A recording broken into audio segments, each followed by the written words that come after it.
हाय मित्रों, जैसा कि आपको पता है कि बीपीएससी एईडीओ तथा बिहार एसआई आदि के एग्जाम जो है वो जनवरी में प्रस्तावित हैं। जनवरी में संभवतः ये एग्जाम होंगे। उसी को ध्यान में रखते हुए आज से अगर आप माने तो 90 दिन के आसपास का समय हमारे पास है, थोड़ा कुछ कम मान सकते हैं। मैंने टारगेट रखा है कि 90 डेज 90 टेस्ट का। आपको मैं 90 टेस्ट करवाऊंगा डिफरेंट कोचिंग संस्थाओं के, साथ ही साथ अपने बनाए हुए टेस्ट भी मैं इसमें रखूंगा। अगर आप ये 90 दिनों तक 90 टेस्ट करते हैं तो आपको कोई भी रोक नहीं सकता है एग्जाम में पास होने से। आइए 1 से 1.5 घंटे में पूरी व्याख्या सहित ये टेस्ट करवाऊंगा। आज जो हमारे पास टेस्ट है वो खान सर की कोचिंग का है, जिसमें बिहार एसआई का है। परंतु आप ये मत मानिएगा कि ये बिहार एसआई में ही इंपॉर्टेंट है, क्योंकि जीएस तो सभी एग्जाम में पूछा जाता है। तो ये चाहे बिहार एसआई का है या आप बीपीएससी एईडीओ समझें, सभी में इंपॉर्टेंट रहेगा। तो आप प्रश्न आप भी पढ़ेंगे, कमेंट में आप आंसर देंगे और अंत में आप देखना है कि 100 में से आपने कितने प्रश्न सही किए हैं, उसके आंसर भी आप देंगे। ठीक है, तो आइए शुरू करते हैं। मैं जो व्याख्या सुनाऊंगा वो भी बहुत इंपॉर्टेंट है, उसको भी ध्यान से जरूर सुनिएगा। ठीक है, तो एक प्रश्न के बजाय हम 3 से 4 प्रश्न करेंगे। देखिए, फर्स्ट क्वेश्चन कह रहा है कि निम्न कथनों पर विचार करिए, यानी कि जो सिंधु घाटी सभ्यता है उससे संबंधित कथनों पर विचार करना है। इसमें से 4 कथन दिए हैं, एक एक कथन को ध्यान से समझना है। प्रथम कथन कहता है कि सिंधु घाटी सभ्यता में नगर नियोजन की उन्नत व्यवस्था थी। आप जानते हैं कि सिंधु घाटी सभ्यता नगरीय सभ्यता थी। फर्स्ट इंपॉर्टेंट, प्रथम नगरीय सभ्यता। दूसरा स्टेटमेंट कह रहा है इस सभ्यता में जो स्क्रिप्ट है लिपि का प्रयोग तो होता था, परंतु उसे अभी तक पढ़ा नहीं जा सका है। सोचिए, ऐसा है क्या? सिंधु घाटी सभ्यता के जो योग थे वो आयरन के, यानी कि लोहे के औजारों का प्रयोग करते थे। तीसरा ऑप्शन दिया है।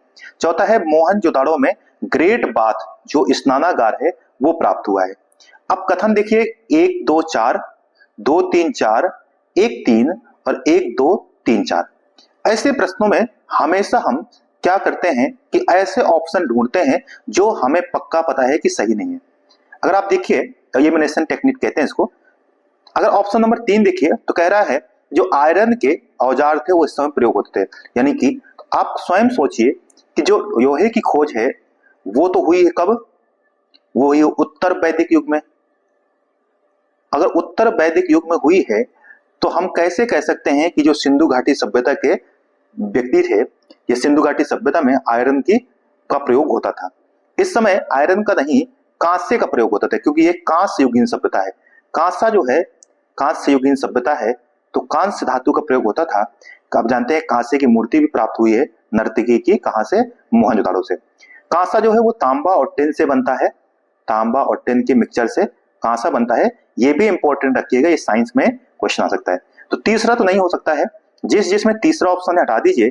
तो बी में तीसरा ऑप्शन है, सी में तीसरा ऑप्शन है और डी में भी तीसरा ऑप्शन है। ये तीनों हट गए, 1 2 और 4 हमारे सही है। जैसे मैंने बताया कि यह नगरीय सभ्यता थी, एकदम करेक्ट आंसर है। इस समय जो स्क्रिप्ट है चित्राक्षर लिपि कहते हैं इसको, अभी तक पढ़ा नहीं गया है इसको, हमारे पास तभी बहुत ज्यादा जानकारी नहीं है। और जो ग्रेट बात है वो कहां से प्राप्त हुआ है? मोहनजोदाड़ो से प्राप्त हुआ है। कहां से प्राप्त हुआ है? मोहनजोदड़ो से। मोहनजोदड़ो की खोज 1922 में आरडी बनर्जी ने की थी। किसने की थी? आरडी बनर्जी ने की थी। और यह सिंधु नदी किनारे स्थित है। ठीक है, सिंधु नदी के। मोहनजोदड़ो का जो अर्थ होता है वो होता है मृतकों का टिला। इंपॉर्टेंट है, ये सारे फैक्ट मैं जो है आपको ऐड करवा रहा हूं एक्स्ट्रा में, वो भी याद रखते जाइए। तो ये हो गया हमारा फर्स्ट क्वेश्चन का आंसर। तो आप बताइए कि आपका सही था। सेकंड प्रश्न कह रहा है कि महमूद गजनवी द्वारा सोमनाथ मंदिर पर आक्रमण के समय भीम जो प्रथम है किस वंश का शासक था? यानी जो भीम प्रथम है, सोमनाथ मंदिर पर जब आक्रमण किया किसने? महमूद गजनवी ने। तो जो भीम द्वितीय है वो किस वंश का शासक था? तो याद रखिएगा, आप खुद सोचिए, क्या यह चोल वंश का शासक था? तो आप सोचिए कि जो सोमनाथ मंदिर है, थोड़ा सा अगर दिमाग लगाएं, सोमनाथ मंदिर कहां पे है? गुजरात में है। ठीक है, क्या यहां पर चोल वंश का शासक था? तो आप साफ साफ जानते हैं कि इनका शासक, यहाँ का शासन नहीं था। क्या राष्ट्रकूट था? तो राष्ट्रकूट भी यहां पर नहीं थे, क्योंकि राष्ट्रकूट कर्नाटका आदि क्षेत्र में विस्तृत थे। गुर्जर प्रतिहार वंश यहां पर हुआ करता था, राजस्थान और गुजरात के क्षेत्र में। और चौथा है चालुक्य वंश। तो गुर्जर प्रतिहार वंश का संबंध तो नहीं है, कौन से वंश का था ये भीम प्रथम? तो ये था चालुक्य वंश का शासक था, इंपॉर्टेंट है। ठीक है, तो महमूद गजनवी में, ठीक है, सबसे ज्यादा जो इसका आक्रमण किया था महमूद गजनवी, जिसका 17वां जो आक्रमण था, 17वां आक्रमण वो कहां होता है? सोम मंदिर में होता है। कहां पर? सोम मंदिर में। सोम मंदिर कहां पर है?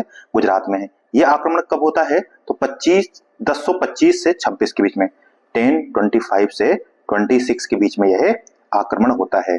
तो महमूद गजनवी कहां से आया था? तो गजनवी प्रदेश से यह भारत में आया था। ठीक है, इंपॉर्टेंट है। भीम प्रथम इस समय चालुक्य वंश का शासक था, इंपॉर्टेंट है, याद रखिएगा। ठीक है, अब आइए तीसरा क्वेश्चन देखिए। कह रहा है कि निम्न में से कौन सा सही कथन है, कौन सा सही जोड़ी है, उसकी पहचान कीजिए। प्रथम कह रहा है कि हयाई दरवाजा का निर्माण इल्तुतमिश ने करवाया था। निजामुद्दीन और यह जो मकबरा है उसका निर्माण बैबन ने करवाया था। सुल्तान गढ़ी का जो मकबरा है वो कुतुबुद्दीन ऐबक ने करवाया था। यह सिकंदर लोदी का जो मकबरा है वो इब्राहिम लोदी ने करवाया था। इन चारों कथनों में से कौन सा कथन सही है उस पर आपको विचार करना है। तो 1 मिनट का सोचिए, और फिर बताइए आंसर क्या होगा, फिर बताता हूं।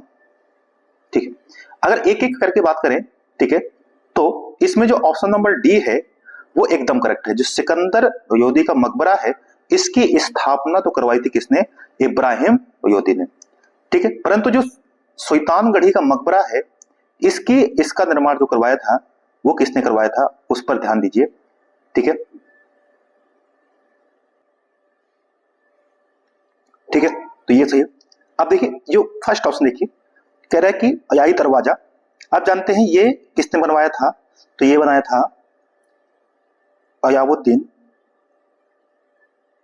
ठीक है, सॉरी, किसने बनवाया था? अयाबुद्दीन ने। ठीक है, ये बनवाया था कहां पर?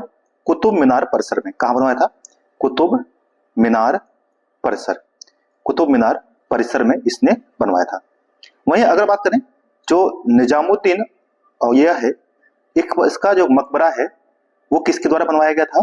तो इसका एक शिष्य था जिसका नाम था मोहम्मद बिन एमबीटी, मोहम्मद बिन तुगलक। जो एमबीटी थे मोहम्मद बिन तुगलक, उसके समय बनवाया गया था। वहीं जो सुल्तानगढ़ी का मकबरा है ये बनवाया गया था किसके द्वारा?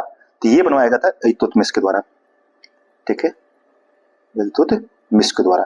ये इंपॉर्टेंट है, चारों बातें याद रखिए। तो आंसर कौन सा हो जाएगा? इसका आंसर नंबर डी हो जाएगा कि सिकंदर लोदी जो है उसके जो मकबरा है उसको बनवाया था इब्राहिम लोदी ने। ठीक है, इंपॉर्टेंट है, इतना याद रखिएगा। नेक्स्ट क्वेश्चन देखिए। ठीक है, आगे देखते हैं। कह रहा है निम्न कथनों पर विजयनगर साम्राज्य के संबंध में असत्य कथन पर पहचान करना है कि जो विजयनगर साम्राज्य है उसके बारे में कौन सा कथन सही नहीं है, इस पर विचार करिए। तो देखिए, अगर विजयनगर साम्राज्य की बात करें तो फर्स्ट ऑप्शन दिया है कि भू राजस्व 1/6 भाग था। देखिए, अधिकांश राज्यों में जो भू राजस्व हुआ करता था वो 1/6 भाग था, ये सही है। भू राजस्व विभाग को 58 कहा जाता था। तो क्या कहते थे इसको? 58 कहते थे। इंपॉर्टेंट है, विजयनगर साम्राज्य। यहां दास प्रथा, बाह्य विवाह, बहु विवाह, सती प्रथा नहीं था। ऐसा हो ही नहीं सकता है कि मध्यकाल में अगर सती प्रथा जैसी कुरीति थी वहां यहां ना हो। दास प्रथा भारत में थी मध्य युग में और इस समय यहां ना हो, ऐसा हो सकता है क्या? सोचिए। वराह स्वर्ण सिक्के को पैगोडा कहा जाता था। सोचिए, क्या कहते थे कि वराह जो स्वर्ण सिक्के थे उनको पैगोडा कहते थे कि नहीं कहते थे? यहाँ जो औरतें थी उनको मयोत, ज्योतिष, अंगरक्षक, न्यायाधीश के कार्यों में मतलब निपुण होती थी। तो ये तो यूपीएससी में पूछा गया है, तो ये कथन तो आपका सही है, एकदम सही है। यहाँ के जो सिक्के होते थे उनको पैगोडा कहते थे, जो सोने के सिक्के होते थे इनको वराह स्वर्ण सिक्के कहते थे, ये भी सही है। भू राजस्व भाग 1/6 होता था, ये भी सही है। ये जो ऑप्शन नंबर बी है ये इनकरेक्ट है, ऐसा नहीं है। ठीक है, देखिए विजयनगर साम्राज्य की जो स्थापना है वो हरिहर और बुक्का नामक, ठीक है, हरिहर और बुक्का नामक 2 भाइयों ने की थी। ये जो भाई थे ये संगम वंश के थे। कौन से वंश के थे? संगम वंश के। ठीक है, संगम वंश के थे। याद रखिएगा कि विजयनगर साम्राज्य में 4 वंशों ने शासन किया है। कौन से 4 वंशों ने? एक है संगम संगम वंश प्रथम वंश है। इसके बाद आता है सयुग वंश, ठीक है, वंश। फिर आता है तुयु वंश, अब फिर आता है अराविडु वंश। कौन सा आता है? अराविडु वंश। तो इसमें जो तुयु वंश है, कृष्णदेव राय जो है इसी वंश से संबंधित है। कौन? कृष्णदेव राय। इंपॉर्टेंट है, कृष्णदेव राय इसी वंश से संबंधित है। हम आगे भी ऐसे प्रश्नों को अभी देखेंगे, परंतु आप इसको ये कुछ बातें यहां पर जो मैं बता दी आपको, ये इंपॉर्टेंट है, याद रखिएगा।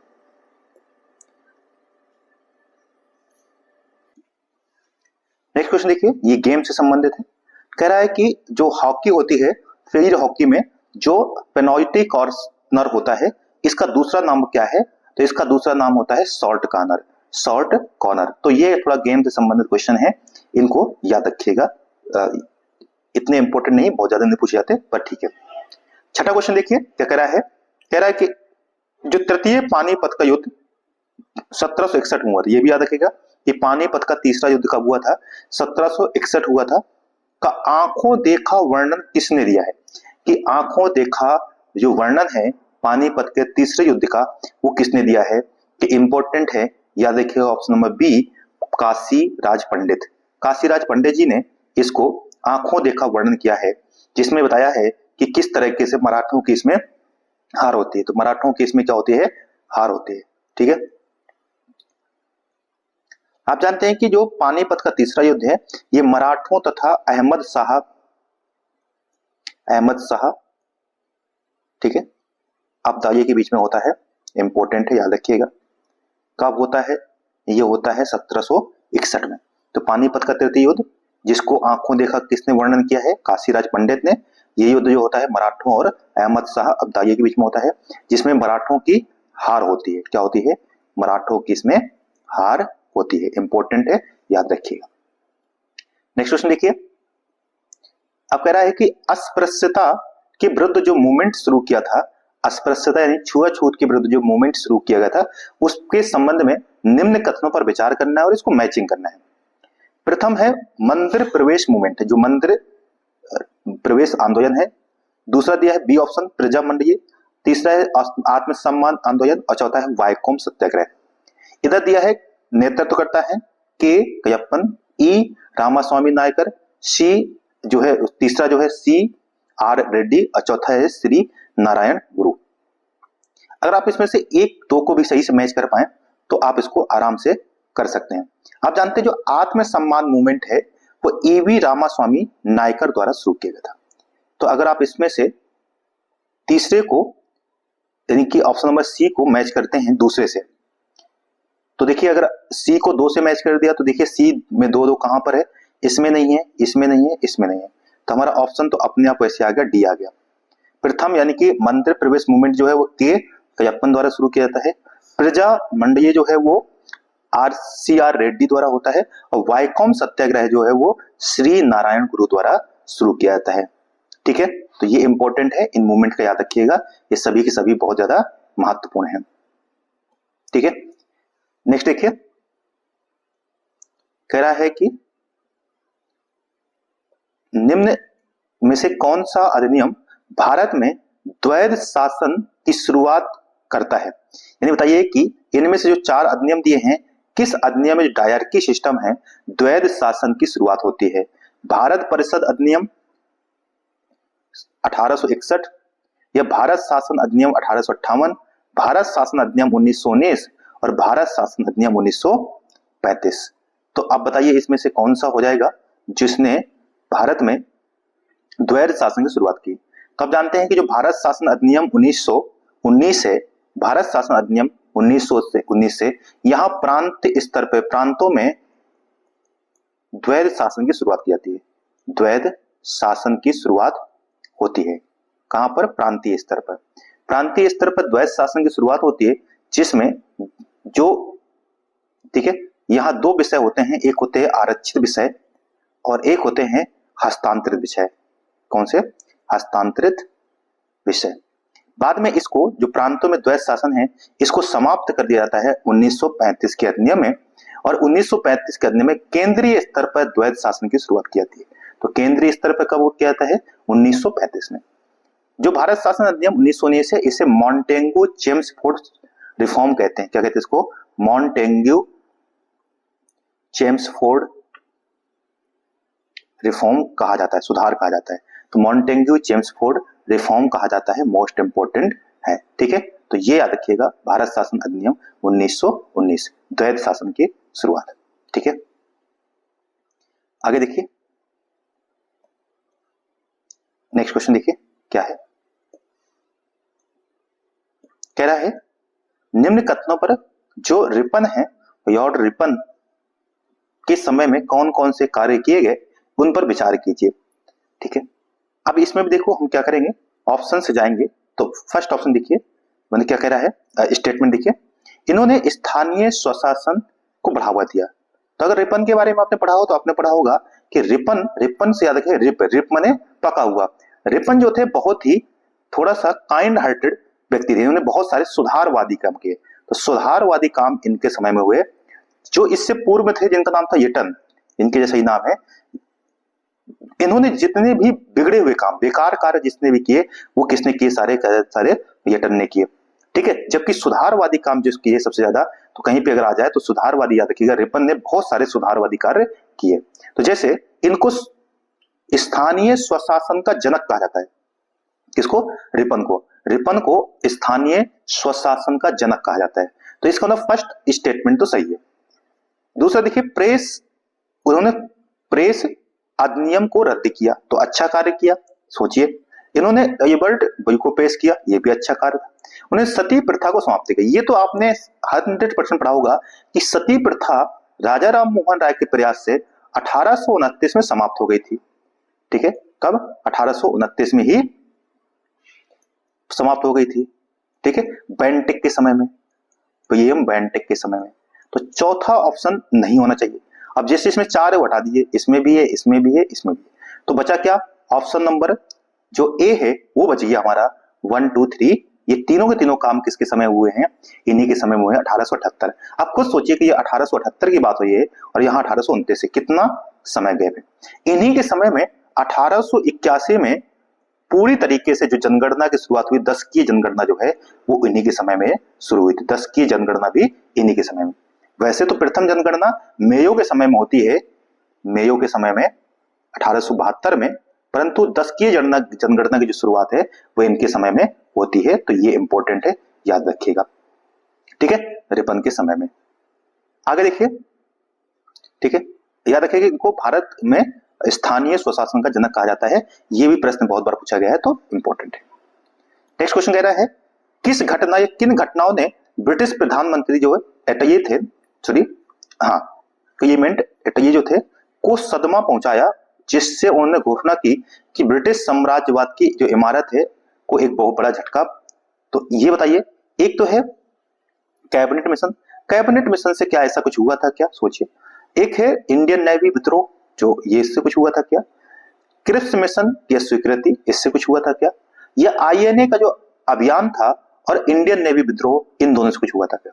यही दोनों ऐसी घटनाएं थी। एक तो आईएनए जो था उसका विद्रोह हो गया था, उसका जो अभियान था वो, साथ साथ जो इंडियन नेवी था, इंडियन नेवी का जो विद्रोह था, इन दोनों घटनाओं ने ही ब्रिटिश प्रधानमंत्री जो थे एटये, ठीक है, क्लीमेंट एटये, इसको इतना सदमा पहुंचा दिया था कि उन्होंने कहा था कि ब्रिटिश साम्राज्यवाद ज्यादा समय तक टिक नहीं सकता है, अर्थात भारत को स्वतंत्रता देनी ही पड़ेगी। आईएनए जो अभियान था ये हुआ था 1945-46 में। मोस्ट इंपोर्टेंट है, याद रखिएगा, डेट याद रखना है। और जो इसके बाद जो नेवी जो इंडियन नेवी का जो विद्रोह होता है, ठीक है, RIN, ये होता है 1946 में। तो ये दोनों घटनाएं ही थी जिससे इसमें यह था कि ब्रिटिश अब ज्यादा समय तक भारत में राज्य नहीं कर पाएंगे। ठीक है, तो आगे देखिए।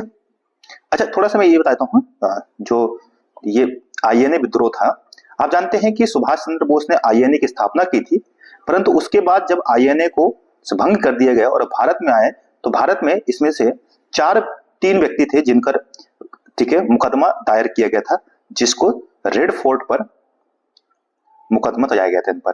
ठीक है, जो, ठीक है, इनमें से एक व्यक्ति थे जिनका नाम था प्रेम, ये पूछा गया बहुत बार, प्रेम सहगल, ठीक है।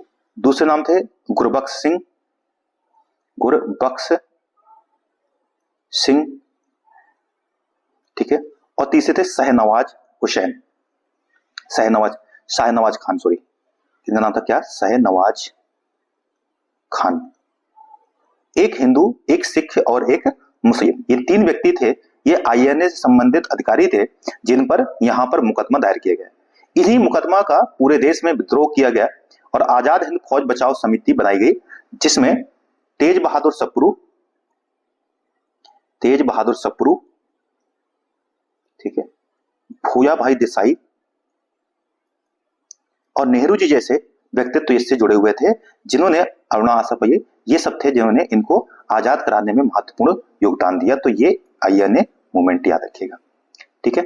वही जो नेवी विद्रोह था, ये ने खराब जो आईएनएस क्या था, आईएनएस, सॉरी इसको आईएमएस नहीं कहेंगे, इसको उस समय HMIS कहते थे। तो जो HMIS जो तलवार था, उसके सैनिकों ने खराब भोजन की वजह से विद्रोह कर दिया था। तो ये भी इंपॉर्टेंट है, याद रखिएगा, ठीक है। नेक्स्ट देखिए, करें कौन सी बकरी की नस्ल भारत में सबसे ज्यादा उच्च दुग्ध उत्पादन करती है। तो देखिए इसमें से ये सारी याद रखिएगा, ये सभी जो है वो बकरी की जो किस्में हैं। तो इसमें से जो जमुनापारी बकरी होती है, ये सबसे ज्यादा विख्यात है भारत में। सबसे ज्यादा दुग्ध उत्पादन कौन सी करती है, जमुनापारी। ये जो है उत्तर प्रदेश राज्य में, जो यमुना का आसपास का जो क्षेत्र है, इटावा के आसपास, वहां पाई जाती है। दूसरी जो है ब्लैक बंगाल, नाम से ही समझ में आ रहा है कहाँ पाई जाएगी। तीसरी है मारवाड़ी, नाम से समझ में आ रहा है राजस्थान के क्षेत्र में पाई जाएगी। और चौथा है मायाबारी, जो केरल के क्षेत्र में पाई जाती है। ये सभी बकरी अच्छी हैं, परंतु सबसे ज्यादा जो दुग्ध उत्पादन होता है वो जमुनापारी से होता है। ये भी याद रखिए, ये सभी किसकी वो है, किस्में हैं। तो ये सभी बकरियों की किस्में, ठीक है। ऐसा भी पूछता है कि ये किसकी किस्में। नेक्स्ट देखिए, इसका है निम्न में से कौन सा कथन बौद्ध और जैन धर्म दोनों में से सही नहीं है, ठीक है। बौद्ध और जैन धर्म दोनों के ये सही नहीं है। वेदों की प्रामाणिकता को अस्वीकार करते हैं। बौद्ध और जैन धर्म क्या दोनों ही वेदों को अस्वीकार करते हैं। कर्म और पुनर्जन्म के सिद्धांत को अस्वीकार करते हैं, क्या ऐसा है क्या। सृष्टिकर्ता ईश्वर की अवधारणा को नकारा गया है और मोक्ष को जीवन का अंतिम सत्य माना गया है, क्या ऐसा है क्या, ठीक है। तो इसमें देखिए क्या कह रहा है कि निम्न में से कौन सा कथन है जो बौद्ध और जैन दोनों ही धर्मों में असत्य माना गया है, असत्य है यानी कि सही नहीं है, ठीक है। तो बताइए, क्या वेदों को अस्वीकार करते हैं। तो यस, बौद्ध और जैन दोनों ही वेदों की अपौरुषेयता को अस्वीकार करते हैं, यानी कि वेदों को नहीं मानते। कर्म और पुनर्जन्म के सिद्धांत को अस्वीकार किया गया है। तो याद रखिएगा कि पुनर्जन्म के सिद्धांत को या कर्म के सिद्धांत को अस्वीकार नहीं किया गया है, स्वीकार किया गया है, ये सही है कि अस्वीकार नहीं किया गया है, स्वीकार किया गया है, तो ये सही है। तीसरा है सृष्टिकर्ता ईश्वर की अवधारणा नकारा गया है, ये भी सही है कि ईश्वर ने सृष्टि को नहीं बनाया। अब मोक्ष को जीवन का अंतिम टारगेट माना गया, ये भी सही है। परंतु जो पुनर्जन्म की व्याख्या है, ये जैन धर्म में तो स्वीकार है, परंतु बौद्ध धर्म ऐसा नहीं मानता है, पुनर्जन्म को नहीं मानता। तो ऑप्शन नंबर जो बी है वो हमारा सही होना चाहिए इसमें, ठीक है। नेक्स्ट देखिए 13वां क्वेश्चन, दिए गए वाक्य का पैसिव रूप क्या होगा। पैसिव फॉर्म बताइए। ये वैसे भी आपको जो 2 भाषा के पेपर होंगे उनमें से काम आएगा। तो सी रोड अ लेटर, तो देखिए सीधे से ये जो है ऑब्जेक्ट है, तो ऑब्जेक्ट को आगे रखा जाएगा, ये सब्जेक्ट है, ये वर्ब है। तो आ लेटर शुरुआत में आना चाहिए, ठीक है। फिर रोट जो है वो पास्ट इंडिफिनिट है, तो वॉज वर्ब का प्रयोग किया जाएगा, तो अ लेटर वॉज। और रोट का थर्ड फॉर्म हो जाएगा रिटन, और फिर बाई, और सी का हो जाएगा हर। तो देखिए a letter was written by her, कौन सा ऑप्शन हो जाएगा। तो इसमें ऑप्शन नंबर होना चाहिए a letter was written by her, ये है option number B is correct, ठीक है। तो ये हो गया हमारा ऑप्शन नंबर 14।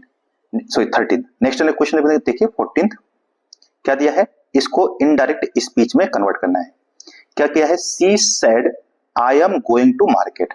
बहुत आसान है, शी सेड है तो शी सेड ही रहेगा, शी सेड का शी सेड रहेगा, she said she said she said she said चारों में है। इसके बाद कॉमा इन्वर्ट कॉमा घटाते हैं दैट, तो दैट यहां पर भी है, यहां पर भी है, यहां पर भी है, ठीक है, यहां भी है। अब आई चेंज होगा, आई जो है वो फर्स्ट, ठीक है, आई चेंज होगा किसके हिसाब से, सी के हिसाब से, तो क्या आ जाएगा, सी आ जाएगा। आई का आई, सी सेड दैट सी। अब इसमें इज एम आर जो है वो वाज वर्ग के साथ चेंज होगा, तो सी वाज, गोइंग का गोइंग रहेगा, टू का टू रहेगा, मार्केट का मार्केट रहेगा, तो क्या आएगा, she said that she was going to market, she said that she was going to market. तो ऑप्शन नंबर इसका ए जो है वो करेक्ट हो जाएगा। ठीक है, देखिए दिए गए शब्द के लिए सही समास का चयन कीजिए। अब दशानन, जिसके 10 है आनंद, क्या है, जिसके 10 हैं आनंद, यही तो होगा दशानन का। तो बताइए क्या बनेगा, तो अर्थात जब भी दिखे सिर्फ शब्द हो दशानन जिसके 10 हैं आनंद, अगर सिर्फ इतना होता तो ये हो जाएगा कर्मधारय। परंतु यदि किसी ईश्वर, किसी व्यक्तित्व के बारे में बात करें, कोई व्यक्ति, जैसे यहां होगा रावण, अर्थात रावण कहते हैं ना ऐसे, तो ये हो जाएगा हमारा बहुब्रीहि समास, बहुब्रीहि। दिगु क्या होता है और द्वंद्व तो क्या होता है, बहुत कंफ्यूज रहता है द्वंद्व और दिगु में। देखो द्वंद्व का अर्थ होता है झगड़ा, विरोधाभास। तो जब भी विरोधाभास हो, जैसे माता पिता, दो विरोधी है, माता पिता, ठीक है, अब बीच में डैश भी रहता है, दिन रात, एक दूसरे के अपोजिट, तो ये क्या है, दिन रात माता पिता, ये क्या है, ये है हमारा द्वंद्व समास। दिगु समास क्या होता है, दिगु जो है संख्यावाची पद, जैसे चौराहा, चौराहा, तिराहा, ठीक है, नवरात्र, ठीक है, नवरात्रों का समूह, इस टाइप जो होते हैं उसे कहते हैं दिगु समास। ठीक है, अब आते हैं जो है वह है हमारा तत्पुरुष समास। तत्पुरुष भी देखिए थोड़ा समझते हैं। तत्पुरुष कर्ता ने कर्म को करण से, ऐसे जो शब्द होते हैं वहां से, जैसे राजकुमार, तो अगर आज आप राजकुमार को पढ़िएगा तो क्या होगा, राजा का कुमार, राजा का कुमार, देखो का शब्द आ गया ना तोड़ने पर, तो यहाँ कर्ता ने कर्म को करण, ऐसे जो शब्द आता है। दूसरा ऐसे समझिए कि आपको राजकुमार बोलते समय जो आप एक बार वो प्रोनाउंस कीजिए, उसमें राजा शब्द की पहचान बनेगी आपके नजरों में या राजा के पुत्र की, तो आप राजकुमार से राजा का पुत्र समझेंगे। तो जो पीछे शब्द है जब उसकी इमेज बनती है तो वो कौन सा होता है हमारा तत्पुरुष। जैसे युद्ध क्षेत्र, तो जब युद्ध क्षेत्र आप पढ़ेंगे तो आपको युद्ध याद नहीं आएगा, युद्ध का मैदान याद आएगा, क्या क्षेत्र, मैदान, तो मैदान की इमेज बनेगी, अर्थात जो पीछे शब्द उसकी बात हो रही है तो उससे कहते हैं तत्पुरुष समास। तत्पुरुष में किसकी बात होती है, जो पीछे का शब्द है, द्वितीय पद है, उसके बारे में चर्चा होती है, वह प्रधान होता है, तो उसको कहा जाता है। तो इस तरीके के जो समास होते हैं उसे हम कहते हैं तत्पुरुष समास। तो ये कौन सा समास है, ये हमारा बहुब्रीहि समास है। नेक्स्ट ये है जो कभी बूढ़ा ना हो, तो जो कभी बूढ़ा ना हो उसे कहते हैं अजर, क्या कहेंगे उसको, अजर। जो कभी ना मरे उसे अमर कहते हैं। जिसका कभी जन्म ना हुआ हो उसका अजन्मा कहते हैं, असीम। और जिसकी कोई सीमा ना हो उसे असीम कहते हैं। तो जिसकी कोई सीमा नहीं है वह है असीम, ठीक है। जो कभी जन्मा ना हो वह है अजर, वो है अजन्मा। जो कभी बूढ़ा ना हो वह है अजर, और जो कभी ना मरे उसे अमर कहते हैं। नेक्स्ट ठीक है, कंप्यूटर में अनधिकृत यानी जो अनऑथराइज्ड एक्सेस है को रोका जा सकता है। जो बैरियर होता है, जो मतलब जो हमारे तक अनऑथराइज्ड बैरियर यानी जो हैकिंग को रोकता है, साफ साफ ये है, तो वह कौन है, तो वह है फायरवॉल। फिशिंग होता है कि फिश में जैसे होता है फिश करते हैं, मछली पकड़ते हैं ना, तो आपको कुछ एक वो क्या डालते हैं चारा, और उस चारे से क्या फंसाने की कोशिश करते हैं। तो इसी प्रकार से हमें भी हमारे कंप्यूटर में कुछ चारा भेजते हैं, कुछ ऐसे वायरस भेजा जाता है जिसको हम अगर उसमें क्लिक करते हैं तो फंस जाते हैं। तो फिशिंग एक क्या है, हैकिंग का एक तरीका है।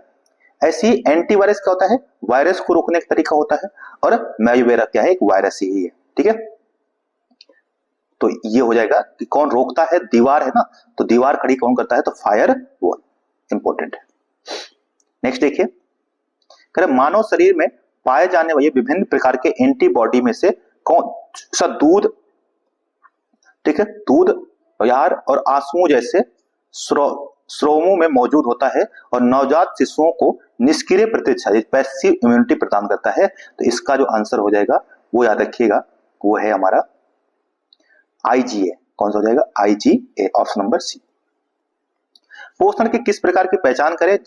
पोषण के उस प्रकार की पहचान करें जहां दो जीव एक दूसरे के साथ रहते हैं, एक दूसरे को फायदा पहुंचाते हैं, जबकि दूसरे को ना तो नुकसान होता है और ना ही फायदा होता है। यानी एक को तो फायदा होगा परंतु दूसरे को ना तो कोई नुकसान होगा और ना ही कोई फायदा होगा।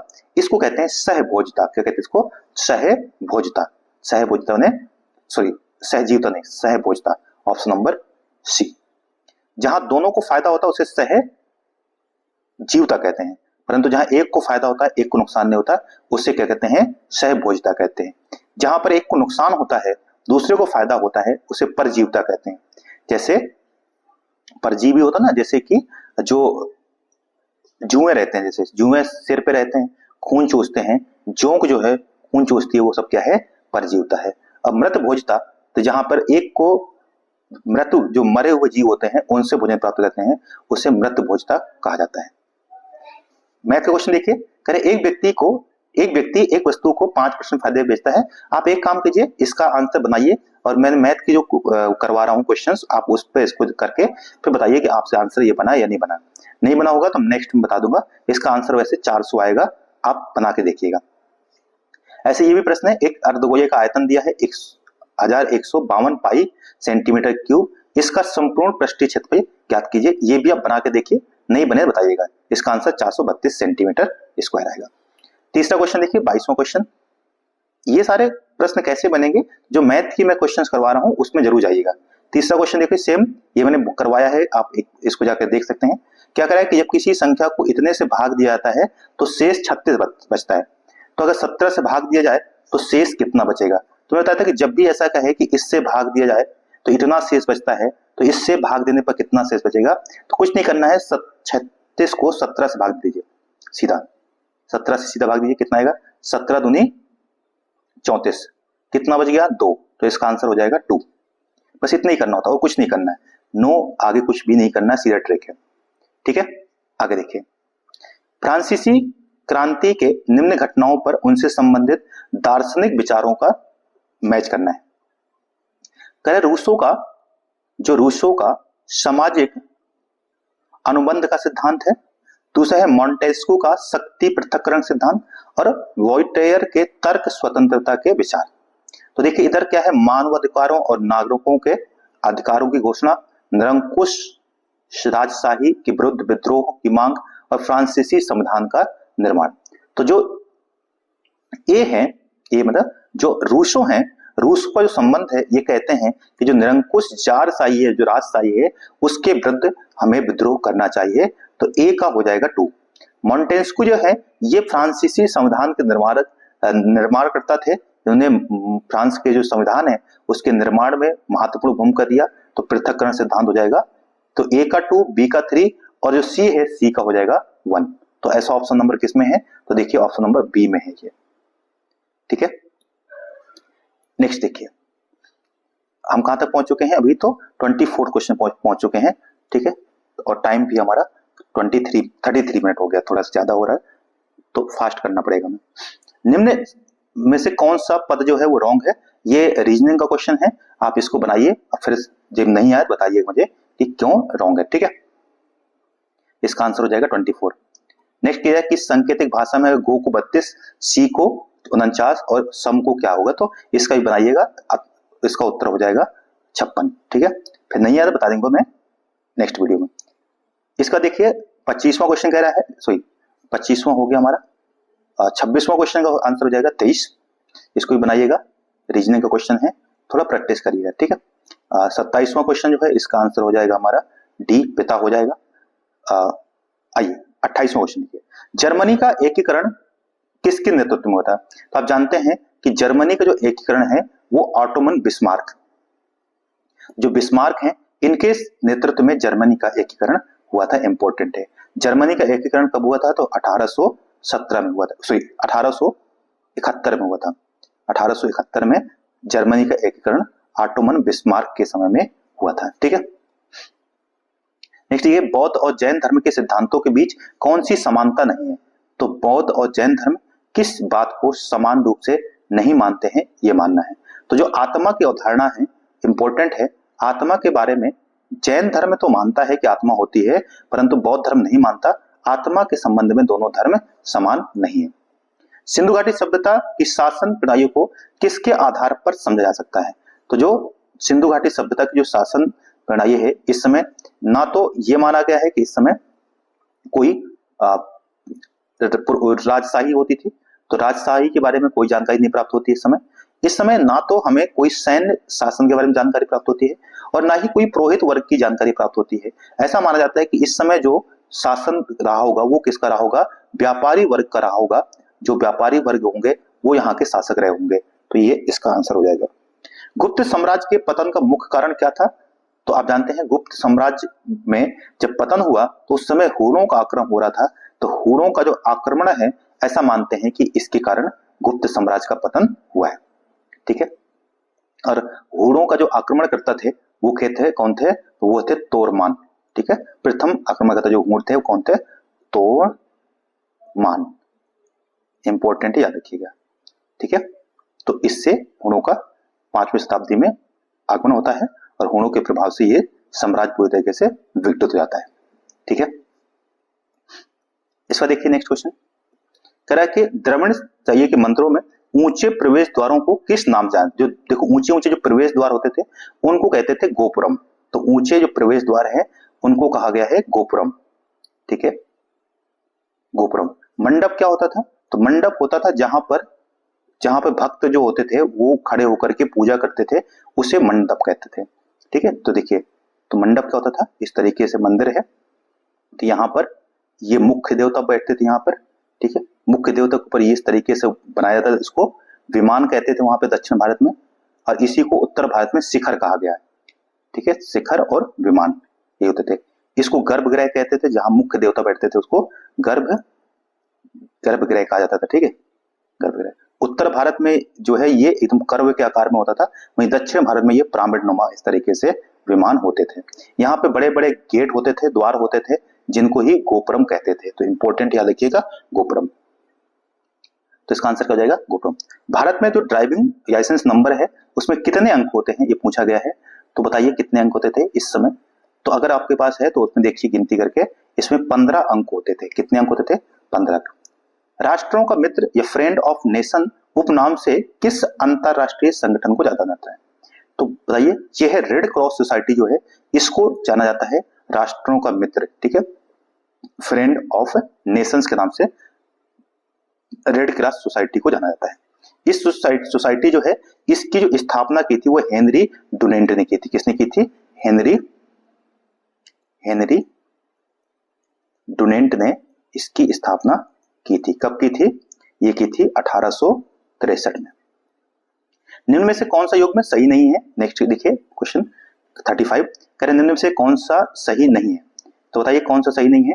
ठीक है, ये है विश्व स्वास्थ्य दिवस 7 अप्रैल को मनाया जाता है, अंतरराष्ट्रीय योग दिवस 21 जून को मनाते हैं, विश्व पर्यावरण दिवस 5 जुलाई को मनाते हैं, अंतरराष्ट्रीय वुमेन्स डे 8 मार्च को।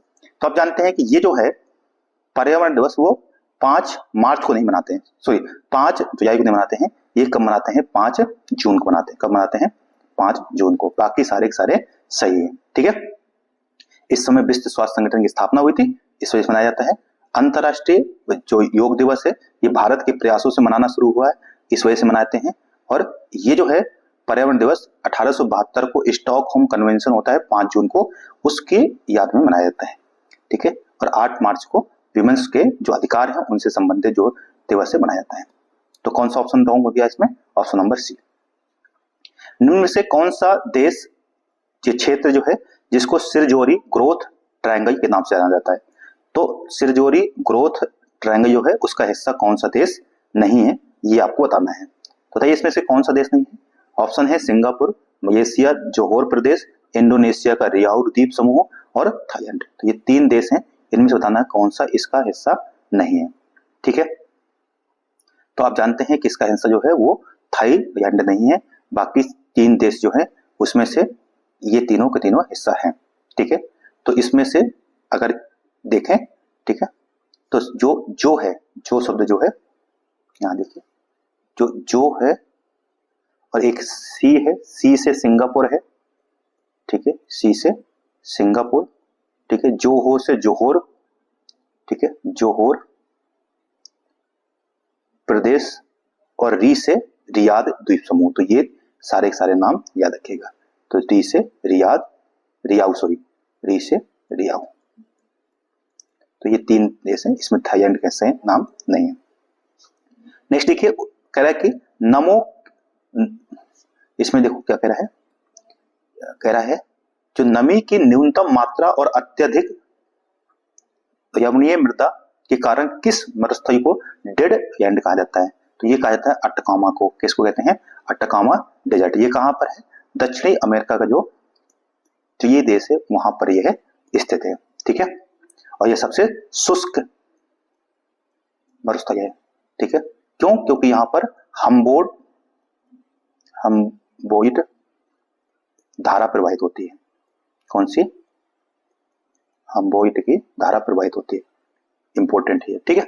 और यह जो एंडीज पर्वत है, एंडीज का वृष्टि छाया क्षेत्र भी है। क्या है? एंडीज का वृष्टि छाया क्षेत्र भी है यहाँ पर, ठीक है। इतनी बातें इंपॉर्टेंट है। नेक्स्ट देखिए, कह कि जोंडा पवन किस देश से प्रवाहित होती है? तो जोंडा जो है इंपॉर्टेंट, याद देखिएगा, ये अर्जेंटीना में प्रवाहित होती है। जोंडा, जोंडा कहाँ प्रवाहित होती है? अर्जेंटीना में, ठीक है। वहीं अगर बात करें ऑस्ट्रेलिया में, तो यहां पर प्रवाहित होती है ब्रिक फील्डर, ठीक है, यहां प्रवाहित होती है। वहीं स्पेन की बात करें तो स्पेन में जो है वो येवांटे प्रवाहित होती है। कौन सी? येवांटे, ठीक है। और दक्षिण अफ्रीका में यहाँ ड्रैगन माउंटेन और कैटाबिंग जो है विंड बहती है। तो कौन सी? बर्ग, ठीक है, बर्ग है, ड्रैगन है, ड्रैगन माउंटेन, ये सब इसके नाम है, ठीक है। तो ये याद रखिएगा, जोंडा कहाँ पे प्रवाहित होती है? वो है अर्जेंटीना में। 39 क्वेश्चन है, निम्न में से कौन सी पर्वत चोटी इटली स्विट्जरलैंड के बीच में प्राकृतिक सीमा बनाती है? ठीक है, तो बताइए, और अपने विशिष्ट पिरामिड नुमा आकार के कारण जानी जाती है। तो ये है जिसका नाम है मैटर हॉर्न। क्या नाम है इसका? Matter horn. इंपॉर्टेंट है, याद रखिएगा, ठीक है। ये किसकी चोटी है? तो ये आयुष पर्वत जो है उसकी चोटी है, ठीक है,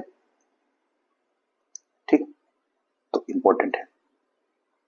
आगे देखिए, स्थानांतरित कृषि को उड़ीसा और आंध्र प्रदेश में किस नाम से जाना जाता है? तो उड़ीसा और आंध्र प्रदेश में इसे किस नाम से जानते हैं? तो इसको वहां पे पोडू कहा जाता है। क्या कहते हैं इसको?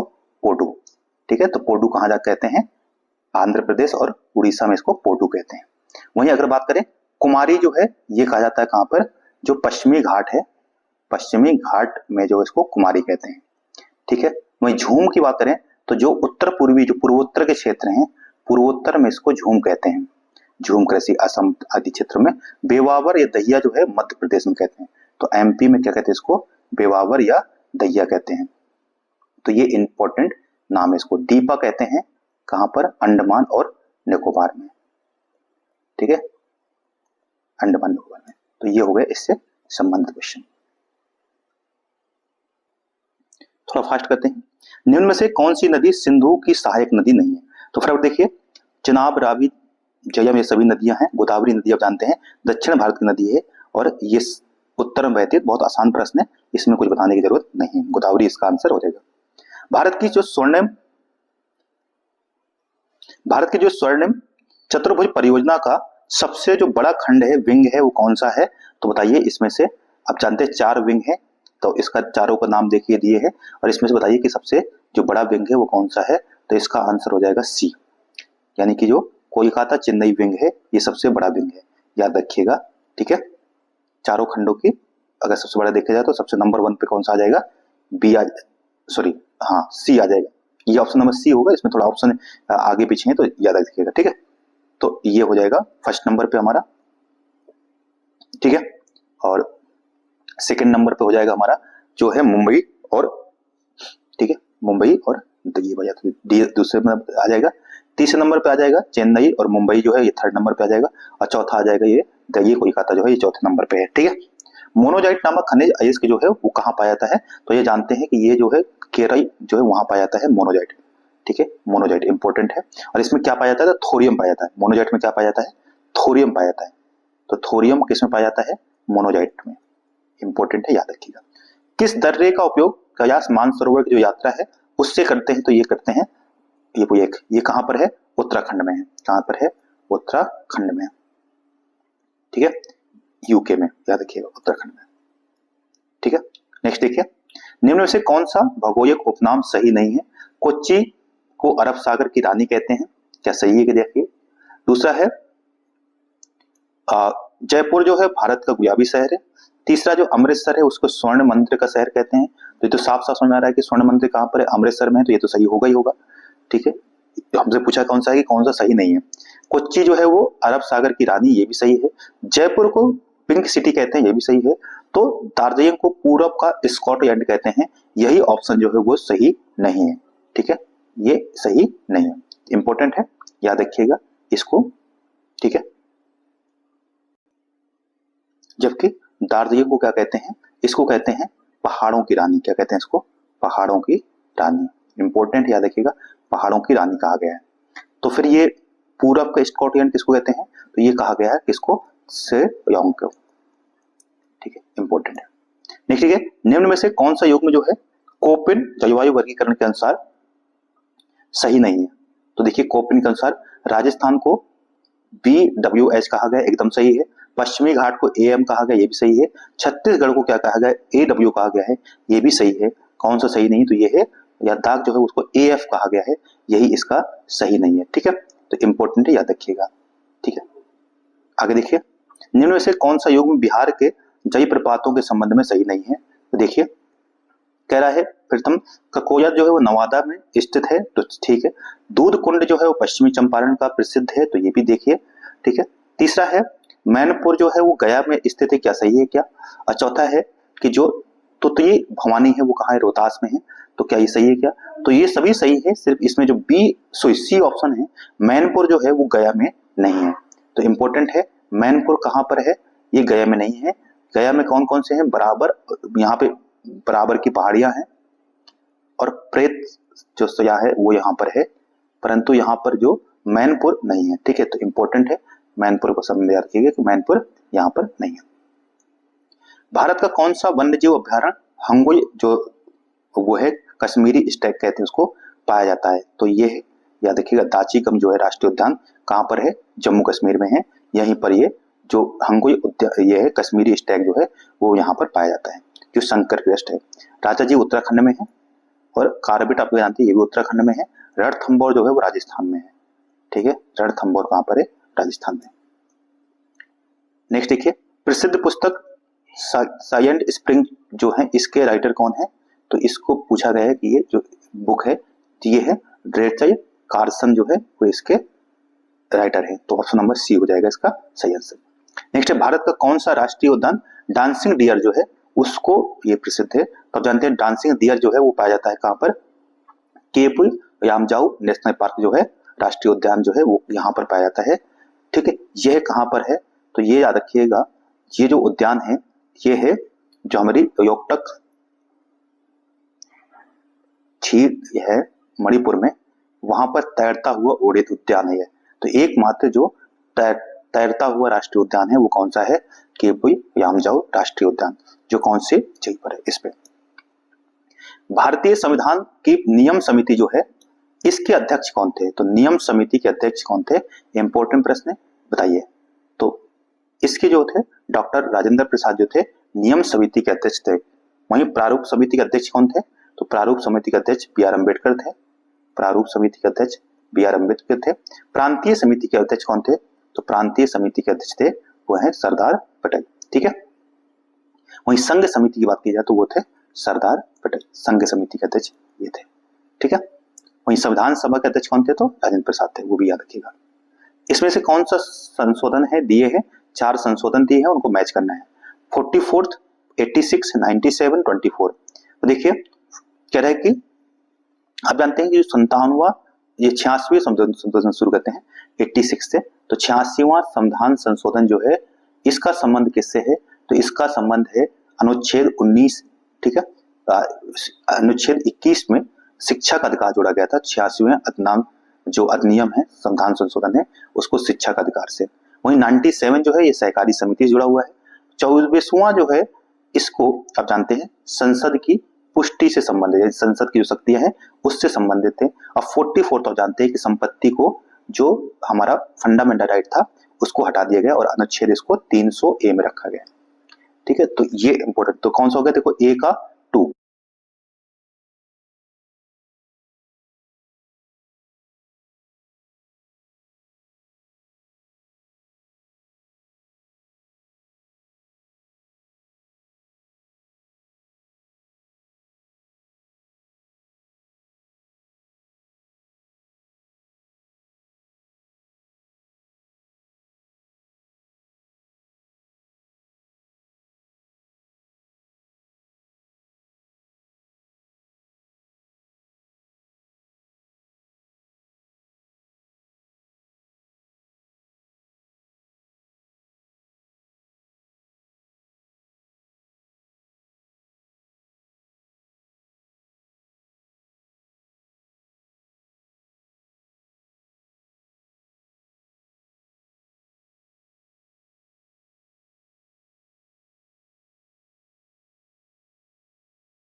सॉरी दोस्तों, माइक बंद हो गया था, तो थोड़ा आगे देखते हैं। रॉबर्ट विटकर जो थे द्वारा प्रतिपादित 5 जो 5 किंगडम का जो वर्गीकरण किया गया है, इसमें जो पशु राज्य है यानी कि एनिमल किंगडम की विशेषताएं कौन सी हैं, ये इंपॉर्टेंट है। तो इसमें रखिएगा कि जो एक तो जो पशु किंगडम है, पशु राज्य है, ये बहुकोषीय होते हैं, विषम पोषी होते हैं और कोशिकीय भित्ति इनके अंदर अनुपस्थित होती है। मनुष्य जानते हैं कि पादपों में कोशिक भित्ति होती है और मनुष्यों में नहीं होती है, तो यही इसका आंसर हो जाएगा ऑप्शन नंबर बी। कौन सी विशेषता एक बीजपत्री पौधों की विशेषता है? तो एक बीज पौधे जो मतलब पौधे होते हैं, इनकी जो विशेषता है वो है समांतर सिरा विन्यास। तो कौन सा हो जाएगा? समांतर सिरा विन्यास। कौन सा पौधा अयैंगिक प्रजनन करता है? तो याद रखिएगा कि जो अयैंगिक प्रजनन है वो गन्ना करता है, बाकी सभी में क्या होता है? अयैंगिक प्रजनन होता है, क्योंकि इनमें सभी में पुष्प आते हैं, तो पुष्प के कारण ये क्या है? ठीक है। गिनी गुणांक का जो उपयोग है, आप जानते हैं कि गिनी गुणांक जो होता है वो आय की असमानता नापता है। क्या नापता है? आय की असमानता नापने का काम कौन करता है? गिनी गुणांक कहते हैं। ठीक है, इंपॉर्टेंट है। नेक्स्ट देखिए, इसमें कह रहे कि प्रश्न दिया है कि मुद्रा और बैंकिंग के संदर्भ में IMF के SDR जो स्पेशल ड्राइंग बास्केट में निम्न में से किन मुद्राओं को समावेश नहीं किया गया? इनमें से कौन सी मुद्रा है जिसको इसमें ऐड नहीं किया गया है? तो आप जानते हैं भारतीय जो रुपया है इसको SDR में नहीं रखा गया है, बाकी यूरो, US डॉलर और जापानी येन, ये तीनों मुद्राएं इसमें हैं। 81वां क्वेश्चन देखिए कि नीति आयोग का गठन भारत में किस उद्देश्य से किया गया है? तो यह योजना आयोग को प्रतिस्थापित किया गया था 2015 में, और 2015 में इसको प्रतिस्थापित करके नीति आयोग का गठन किया गया था। इंपॉर्टेंट है, ये भारत के विकास को बढ़ावा देने हेतु इसका गठन किया गया है। ठीक है, तो योजना आयोग को प्रतिस्थापित किया गया है। और इसके अध्यक्ष कौन होते हैं? नीति आयोग के प्रधानमंत्री होते हैं। ठीक है, प्रधानमंत्री इसके अध्यक्ष होते हैं। ठीक है, नेक्स्ट देखिए, राजा चय्या समिति है का गठन भारत में किस क्षेत्र की जांच करने हेतु किया गया था? तो इसका जो संबंध है वो कर सुधार से, किससे है? कर सुधार से संबंध इसका। कौन सी अवधारणा भारतीय राष्ट्रीय आय में मापन में देश की सीमाओं के भीतर उत्पन्न कोई उत्पादन को दर्शाती है? तो अगर देश के अंदर की बात करें, देश की सीमा की बात करी जाएगी, तो इसको कहते हैं हम GDP। ठीक है, क्या कहेंगे इसको? GDP। और अगर देश के बाहर की बात हो जाएगी, विदेशी आय को भी इसमें ऐड किया जाएगा, तो उससे कहते हैं, क्या कहेंगे हम? राष्ट्रीय आय। तो शुद्ध राष्ट्रीय यानी कि GNP, क्या कहेंगे उसको? GNP। तो यहाँ आंसर क्या जाएगा? GDP। ठीक है, नेक्स्ट देखिए, क्वेश्चन नंबर 84, निम्न में से कौन सा कार्य भारतीय रिजर्व बैंक का नहीं है? तो देखिए, मौद्रिक नीति का निर्माण करना, ठीक है, विदेशी भंडार का प्रबंधन करना, ये भी सही है, और बैंकों का नियमन करना, ये सभी कार्य है, परंतु प्रत्यक्ष कर संग्रह ये इसका कार्य नहीं है। ये किसका काम है? ये सरकार का काम है। ठीक है, टैक्स को इकट्ठा करना। भारत में ई-रुपये की कौन सी विशेषता है? तो देखिए, क्रिप्टो करेंसी और ब्लॉकचेन, ये इसकी विशेषता है क्या? RBI द्वारा जारी किया गया, ये विशेषता है क्या? केवल ऑफलाइन इसका आदान प्रदान हो सकता है क्या? ये है। और निजी बैंक द्वारा नियंत्रित होगा क्या? ये है। तो इसमें से है कि ये जो ई-रुपये है इसको किसने जारी किया गया है? तो ये RBI के द्वारा जारी किया गया है, यही इसकी विशेषता है। ऑप्शन नंबर बी एकदम सही है। जो सारथी 2.0 ऐप है, ठीक है, कह रहे कि इसका किसने जारी किया? तो जो सारथी 2.0 ऐप है, ये सेबी के द्वारा, किसने जारी किया इसको? सेबी। तो सेबी द्वारा यानी कि भारतीय प्रतिभूति एवं विनिमय जो बोर्ड है उसके द्वारा इसको जारी किया गया। तो इसका आंसर नंबर क्या हो जाएगा? बी हो जाएगा। एक दिवसीय अंतर्राष्ट्रीय में दूसरे सबसे ज्यादा छक्के किसने मारे? यानी किस खिलाड़ी ने एक दिवसीय अंतर्राष्ट्रीय में दूसरा सबसे ज्यादा छक्के किसने मारे हैं? इसका आंसर पूछा गया आपसे। तो इसका आंसर हो जाएगा रोहित शर्मा। इसका आंसर क्या हो जाएगा? ODI में सबसे ज्यादा छक्के मारने वाले दूसरे खिलाड़ी कौन से हैं? वो है रोहित शर्मा। ठीक है, नेक्स्ट देखिए, ऑपरेशन शिवा 2025 का प्राथमिक उद्देश्य क्या है? ऑपरेशन शिवा, तो बताइए। इसमें जो अमरनाथ यात्रा थी, तो अमरनाथ यात्रा को सुरक्षा प्रदान करने की जो मुहिम थी वो थी हमारी ऑपरेशन शिवा। तो कौन सा हो जाएगा? ऑप्शन नंबर सी हो जाएगा, श्री अमरनाथ यात्रा का सुरक्षित संचालन। भारत सरकार किस वर्ष चंद्रमा पर अंतरिक्ष यात्री उतारने का जो टारगेट है भारत का, वह है 2040 तक। हमने रखा है कि 2040 तक चंद्रमा पर अंतरिक्ष यात्रियों को भेजने का टारगेट हमारा। मोस्ट इंपॉर्टेंट याद रखिएगा। ठीक है। तो ये वहीं 2027 तक हमने गगनयान मिशन जो है, जिसको हम अंतरिक्ष यात्री को स्पेस पर भेजेंगे, वो है गगनयान, जो कब तक है 2027 तक। तो गगनयान कब तक है 2027 तक, ठीक है 27 तक सॉरी। अपना स्वयं का जो हमारा वो होगा अंतरिक्ष स्टेशन होगा, अंतरिक्ष स्टेशन बनाने का 2000 ठीक है 28 से शुरू करेंगे 2030 तक, ठीक है। तो 2030 तक इम्पोर्टेंट है, याद रखिएगा। नेक्स्ट देखिए, बिहार में मखाना उत्पादन में राज्य का योगदान कितने प्रतिशत है, यानी जो मखाना उत्पादन है बिहार में वो कितने परसेंट होता है। आप जानते हैं ये बीपीएससी में पूछा गया था, 90% जो योगदान है वो बिहार का है मखाना उत्पादन में। और आप जानते हैं जो मिथिया मखाना है उसको जीआई टैग भी प्राप्त है। तो किसको, मिथिया मखाना को जीआई टैग भी प्राप्त है, ठीक है। नेक्स्ट देखिए, भारत और सिंगापुर के बीच द्विपक्षीय समुद्री अभ्यास किस नाम से जाना जाता है। तो भारत और सिंगापुर के बीच जो द्विपक्षीय जो अभ्यास होता है उसको सिम्बेक्स कहते हैं। सी से सिंगापुर और एम्बेक्स से, ठीक है, तो सिंगापुर और इंडिया, तो इन सिम्बेक्स। बिहार में मोबाइल आधारित ई वोटिंग शुरुआत करने वाली प्रथम बार किस प्रकार के चुनाव में किया गया था। तो आप जानते हैं जो पंचायत कह रहा हूँ मैं, ये जो नगर निकाय के चुनाव हुए थे, नगर निकाय के चुनाव में इसका प्रयोग किया गया था। तो इम्पोर्टेंट याद रखिएगा, ई वोटिंग शुरुआत कहाँ हुई है, तो ये हुई है बिहार में, और बिहार में इसको शुरू किया गया था, नगर निकाय के जो चुनाव हुए थे उसमें इसका प्रयोग किया गया था, सर्वप्रथम इम्पोर्टेंट है, ठीक है। आगे देखिए, कह रहा है कि मानव विकास सूचकांक को जारी करने के कितने आयाम होते हैं, यानी कितने आयाम के आधार पर मानव विकास सूचकांक जारी किया जाता है। तो इसमें 3 आयाम होते हैं। कितने आयाम होते हैं, 3। इसको जारी कौन करता है, तो मानव विकास सूचकांक को UNDP, United Nation Development Programme जो है वह इसको जारी करता है, ठीक है। इंपॉर्टेंट है, याद रखिएगा। और इसमें 3 आयाम है, स्वास्थ्य, शिक्षा और जीवन स्तर। कौन कौन से, स्वास्थ्य, शिक्षा और जीवन स्तर, ये 3 बातों को इसमें इंपॉर्टेंट दी गई है। और इसी के आधार पर भारत का जो जीवन प्रत्याशा हो गई है, जीवन प्रत्याशा वो कितनी हो गई, 72 वर्ष, ठीक है। तो भारत की औसत जीवन प्रत्याशा कितनी है, 72 वर्ष से पूछा गया था बीपीएससी में, इंपॉर्टेंट है, याद रखिएगा, ठीक है। आगे देखिए, कह रहा है कि संयुक्त राष्ट्र महासभा जो यूएनजीए है ने 2026 को किस अंतर्राष्ट्रीय वर्ष के रूप में इसको घोषित किया गया, ठीक है। तो बताइए इसमें किस अंतर्राष्ट्रीय वर्ष के रूप में इसको घोषित किया है। तो इसमें जो विमेन्स हैं, औरतें हैं, महिलाएं हैं, स्त्रियां हैं, उनको किसान के रूप में, किसान वर्ष के रूप में घोषित किया है। मोस्ट इंपोर्टेंट, याद रखिएगा। नोवाक जोकोविच ने अपने कैरियर का 100वां एटीपी खिताब जीतने का रिकॉर्ड बनाया है। तो वह कौन से नंबर के खिलाड़ी हैं, तो पूछा गया है कि ये 3रे नंबर के खिलाड़ी हैं। जो नोवाक जोकोविच हैं वो कौन से नंबर के खिलाड़ी बन चुके हैं, 3रे नंबर के खिलाड़ी बन चुके हैं, इंपॉर्टेंट है, ठीक है। जो 2 खिलाड़ी हैं, एक तो हैं जिमी कॉर्नर्स और रहेंगे रोजर, ठीक है, याद रखिएगा रोजर, तो इम्पोर्टेंट है, जिमी कॉर्नर और रोजर फेडरर, ये 2 व्यक्ति हैं। तो जिमी कार्सन और रोजर फेडरर, ये दोनों याद रखिएगा। नेक्स्ट क्वेश्चन दिया है कि 2025 ब्रिक्स का जो आयोजन हुआ है इसका थीम क्या था। भीम नहीं होगा यहाँ पे थीम होगा।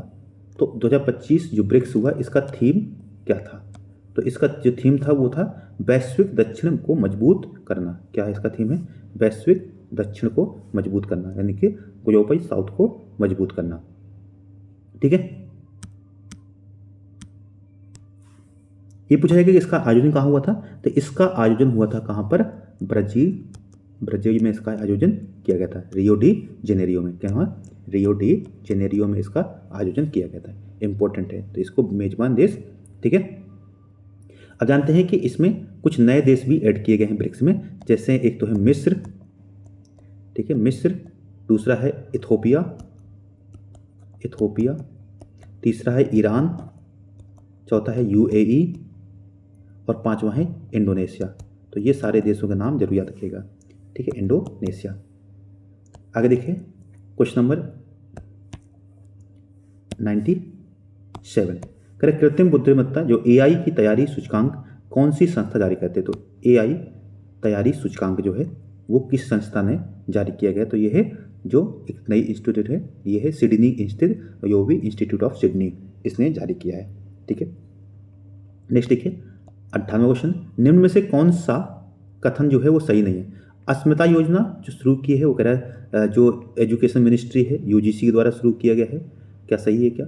दूसरा, प्रेरणा कार्यक्रम शिक्षा मंत्रालय ने शुरू किया है, क्या सही है क्या? तीसरा है कि वन नेशन वन सब्सक्रिप्शन दूरसंचार विभाग क्या है? और चौथा है नैनो उर्वरक सब्सिडी योजना जो सहकारिता मंत्रालय है उसकी है।